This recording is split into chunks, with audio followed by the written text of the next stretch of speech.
I had that dream again. My small business needs to hire, but I don't use LinkedIn, and I hire wrong. So our orders get all backed up. We're drowning in paperwork, then actually drowning. Carol is fighting off sharks with a stapler, and pirates are pillaging the office copier, and then I wake up. Don't let hiring nightmares ruin your dreams. LinkedIn Jobs' new AI assistant goes beyond the resume, using unique insights to deliver a smarter shortlist. Post your job for free at linkedin.com/quality. Start hiring today with LinkedIn.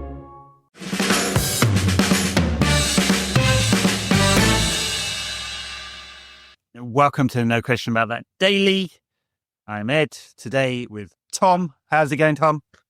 Yeah, good, thank you. I've just been to Spain, so I had a nice little and relaxing time, and it was also nice and warm, so yeah, it feels sprightly, especially as United have had two lovely results back-to-back as well. Well, indeed. Yeah, very good. Well, today we're talking about Anthony Elanga. Guess sort of timely, since he assisted for Forest's goal against Liverpool the other night. He's generally been doing pretty well this season, I think, and good to check in on both how he's doing and United's policy of selling younger players, which has been hit and miss, mainly miss, I would say, over the years. So United sold him to Forest last summer, 18 months ago, for about £15 million.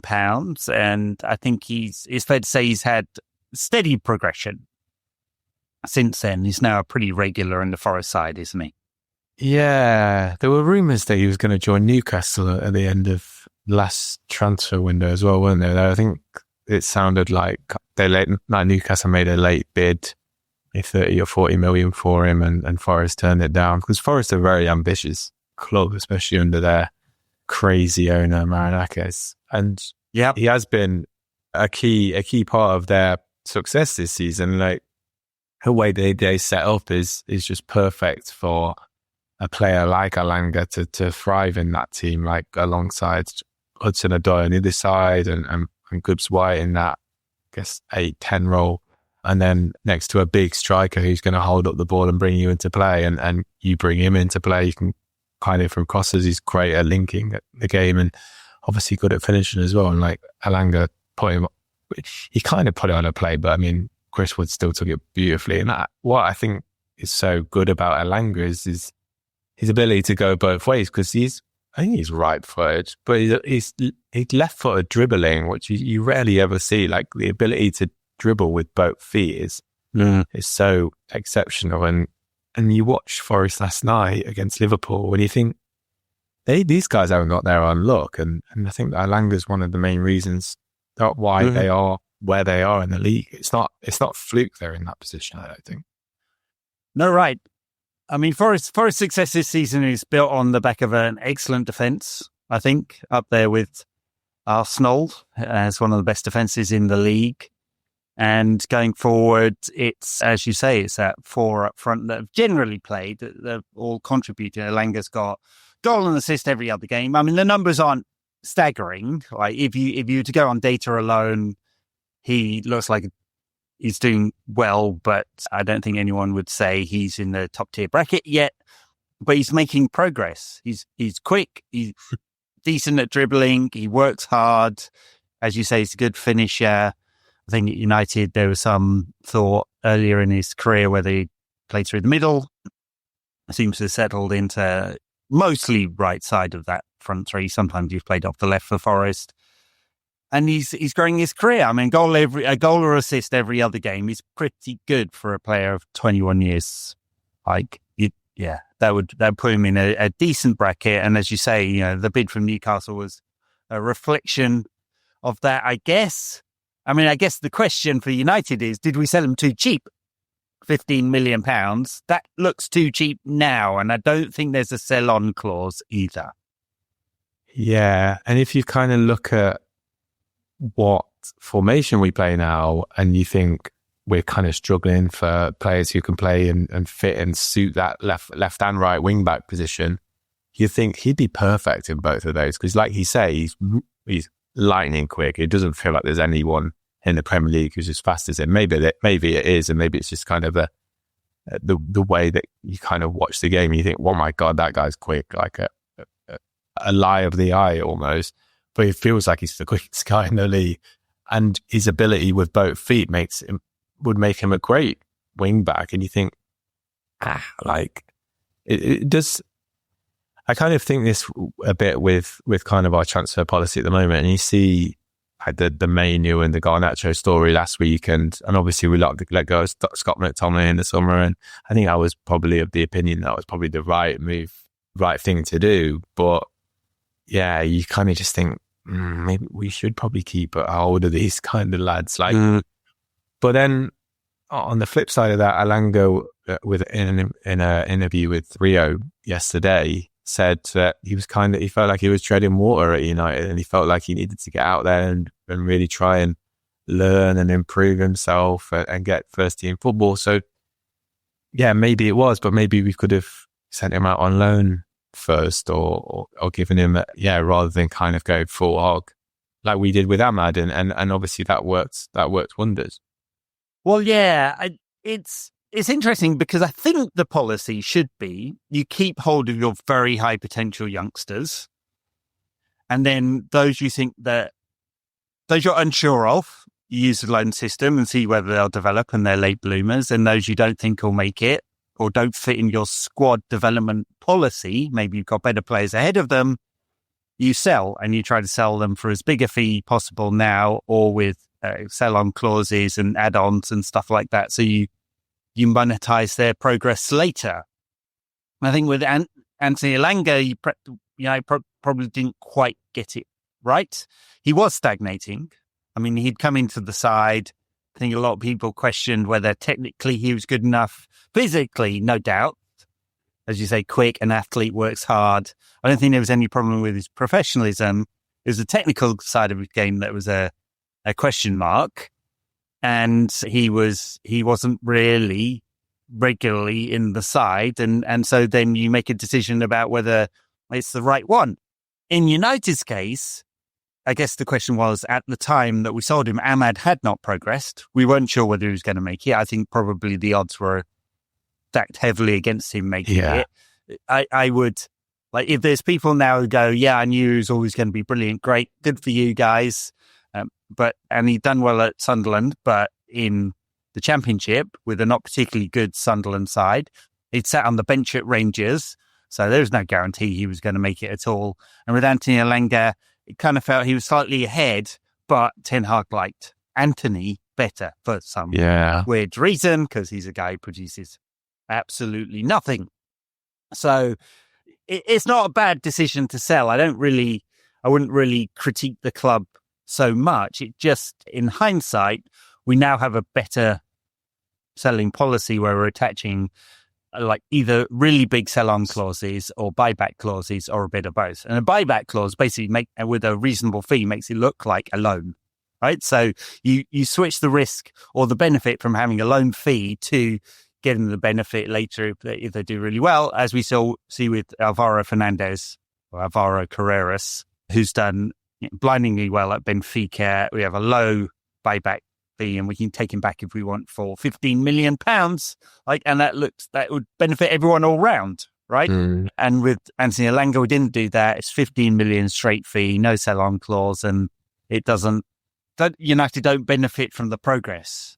Whereas, say, for example, with Mason Greenwood, who went to Marseille, we all know why he had to be shipped out of the club for what looks like a modest fee for a player of his quality. He scored 11 goals in the league. He would go for double the fee that Marseille bought him, at least, and United will benefit from that sell-on. So, and it looks like we've got the right policy now, and Elanga came just a bit too early for that to be in place.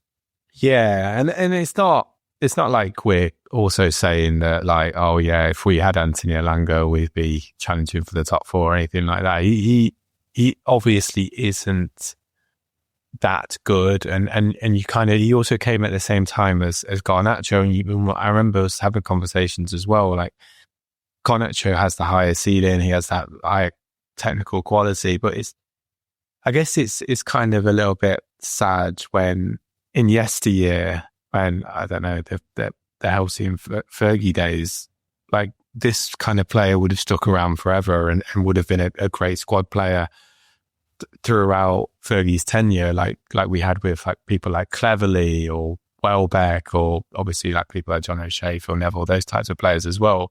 Elanga would have been that, and because he's so versatile, he could have played in either wing back position. He could have played off the front in maybe those 10 positions as well. Because I think what I really liked about Elanga is also his ability to find space, his real kind of tactical intelligence, as well as his speed and the physical attributes. Yeah, his technical side, he, like I say, he can dribble with both feet, which is super impressive and a luxury in a lot of ways. And he scored a great goal the other week where he was just dribbling with his left foot and curled it in with his left foot. And he obviously can score with his right as well. But it's that kind of day-to-day technical quality, which I think he does lack, is that kind of like just that sharp pass, that short 10-yard pass, which we saw a little bit last night against Liverpool. When he kind of comes under pressure, he maybe doesn't make the right pass in the final third, or just gives the ball away a bit too much. But a player like that would have been great to just have around the squad. And I guess that's also maybe not just United where we are at the moment, but also PSR, right? Like Scott McTominay, would have been the perfect player to just keep around the squad, but we had to get rid of him to keep bringing Ugarte in. And because obviously of the PSR rules, it's obviously the reason why Mainoo and Garnacho are being brought up at the moment as well, is that these players are brilliant on the balance sheet, which is just, I mean, they have to change that rule because it's just shit. Like obviously Chelsea have massively benefited from it as well, but I don't feel like we are massively benefiting from it. We just having to do it out of necessity, which a lot of teams up the country will have to do. And I think I was saying this on Blue Sky the other week. Like there are fewer and fewer things that make United world class right now, and one of the few things is that we have a world class academy system still, despite kind of a few years ago people taking a pop at it. We still produce quality after quality, almost year after year at this rate. But if we start to kind of shed ourselves of the players that are kind of coming through that system, what are we as a football club? And we've always been that. And when we're not winning, at least we can point to that. And yeah, if we lose that, I think it's going to be a huge loss to our identity as a football club.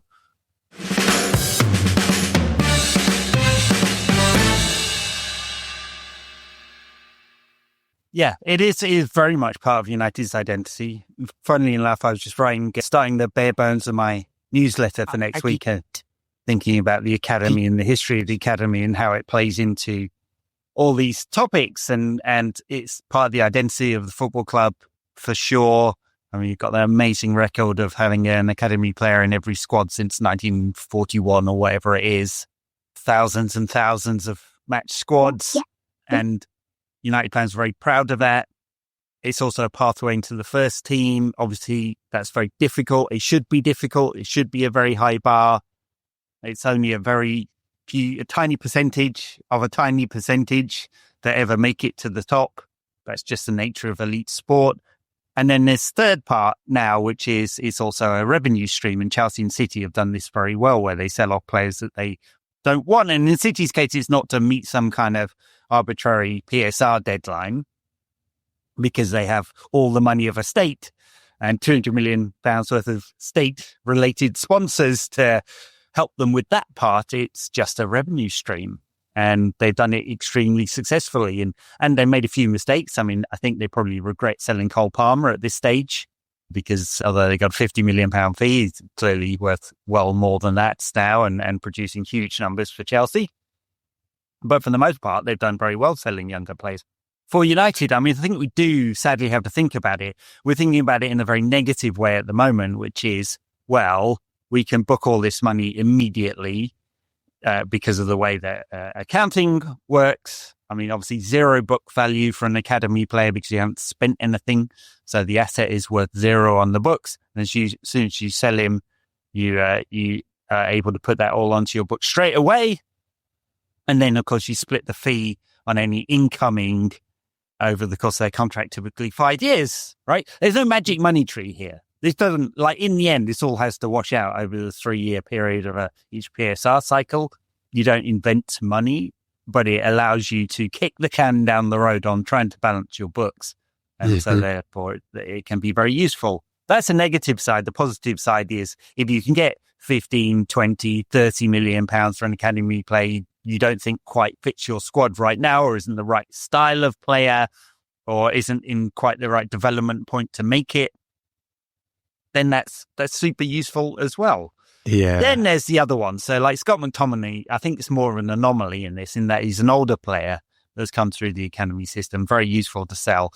It was an interesting one because I suspect Ten Hag would have liked to keep him. He liked him. Whereas Ruben Amorim, I don't know where he would fit in an Amorim system necessarily as one of the tens. Yeah, maybe. probably. He's not one of the pivots. So. And then how does he play next to Bruno? Because you need that. I think you need that dynamism next to Bruno, and you're not obviously going to play him instead of Bruno. So yeah, here's a fair point. Whereas he does fit Conte and the box crasher that Conte likes really, really well, and he's doing well at Napoli, and good for him. That's brilliant. I think it's just being careful with it, really. And I think you can go too far the other way, which I think Chelsea have done at times, like getting rid of Mason Mount, for example. Like their fans didn't want him to go. He didn't want to go, but he was kind of pushed out the door. And Conor Gallagher, a little bit similar. I mean, Chelsea are looking fine without them right now, but it's kind of, and that's what scared me with the Mainoo and the Garnacho news, was thinking, you can't put out that signal, because what does that signal to the rest of the players coming through? Like Chido Obbie, kind of, one of the reasons why he came to United was because there's a pathway to the first team, and you think, and our recruitment therefore at youth level and at the underage teams, like you're talking under 12s, under 13s, under 14s, are they going to go, why am I going to join United? Because you look at someone like Kobbie Mainoo, who couldn't have done any more when he got into the first team. He became man of the match in an FA Cup final at the age of 19. And even then, they're going to still potentially look to get rid of him. It's kind of balancing that between selling the right players at the right time, which maybe Elanga was, but we could have, definitely structured that deal a little bit better, and also kind of saying to the players in the youth team and convincing players at 12, 13, 14 and the families that you can become a legend at Man United. And a lot of our academy players, I guess at the moment, are struggling a little bit to do that, because you look at Rashford and how he's been kind of hurt by United, Garnacho as well, like been hated by some of his own fans, like directly towards him, and then Mainoo all of a sudden in the shop window. So it's that balancing thing, isn't it? And you think the reason why we can prize Obbie away from Arsenal is because of our academy system. So it needs to be nurtured in the right way.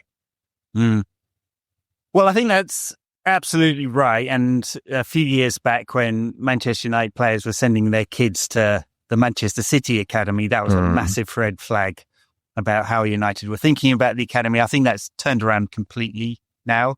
We've got Nick Cox and other excellent young coaches with the under-21s and the under-18s. They do see a pathway there. There's an incredible group at sort of under-18 just sneaking into the under-21s level right now. They're probably just a hell of a crowd. Too young, some of them, but there's some really, really talented players. But it's also, I think about it holistically. I mean, I'd mentioned pathway to the first team, potential revenue source, the history and the culture, and then the final piece really is, is it holistic enough and is it all round enough to make sure these kids get a good career? If it's not at United, because the odds are still stacked against them there, make sure they have a good career and be respectful of that too. And United have done brilliantly over the years. The amount of players that maybe they're not playing at Premier League level, maybe they're down in the Championship or whatever, but they are not wasted and lost to the football gods. Hopefully. And hopefully it works out for them. And I think the club have been really respectful. In the past, I mean, Wayne's talked about this, particularly in the past, to let young players go for quite a low fee. And it's a kind of way of saying, well, here's the benefit to you. We haven't put you on big wages at youth level. But the benefit is we'll make sure you get out the door at the right time. You're not wasting your younger years, your development years, really important development years. And if it's not going to be here, it's going to be elsewhere. Now, I think the club do have to think differently. They have to think about the optimal time to sell if they're not going to keep these players, as well as using the youth age groups and the loan system, and possibly even, we haven't seen this yet, but possibly even the multi-club system, given we have Nice and Lausanne also in the group for the moment, at least, possibly even using that as a pathway for development too, because we've seen this with City, right? Savio, bought by Troy, never played for them ever, record signing, immediately loaned out to Girona, who can then sell him to City for what looks like an extremely reasonable fee, and also get around UEFA's restrictions on selling to yourself when you're in the same competition. Right? Amazing use of the bending of the rules here. They're completely corrupt, but hey, it was legal. So United have to be really smart about this. It is not something that the club can start cost cutting on. That would be so short termist. Or the flip side of that, selling your high potentials would be incredibly short termist and really damaging to the club, both its reputation and long term, I think. And it would be a massive red flag to me. In the same way that Darren Fletcher sending his kids off to City's academy and originally was a red flag. If they sold Garnacho or Mainoo or one of the super high potentials, I'd be quite worried about where we're heading here. Oh yeah, absolutely. But we signed Diego Leon, I think, to come into our academy. And not that I've seen that much of him at all. I've seen like clips here and there, but I mean, I know you can show anything on a YouTube video, but like what I see. And that's the type of player and like Kobbie, that they come and they see that pathway and that, has to be, like you say, it has to be really thought of, because at the expense of short-term gains, which Ratcliffe seems to all be about at the moment. Yeah, he does, sadly. Penny pinching to the detriment of the club overall. All right, well, Anthony Elanga doing well at Forest, and good for him. I'm sure all United fans will be cheering him on, except when he plays us. I mean, we certainly enjoyed him setting up a goal against Liverpool last night. Thank you, Tom. Thank you. Thank you, listeners or viewers, wherever you are. We'll catch you again soon.